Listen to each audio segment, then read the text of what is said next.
Hi everyone, Pollitos on Chain in here.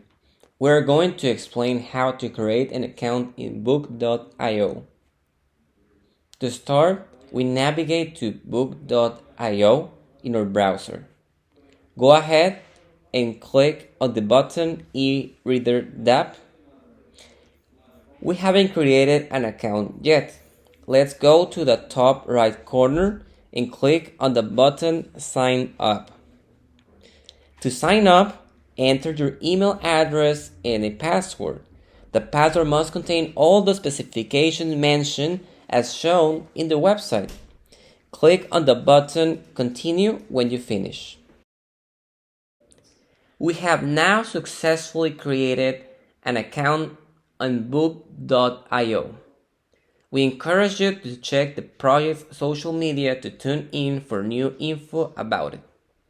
In the next video, we'll explain how to mint a book on this website. Thank you for listening.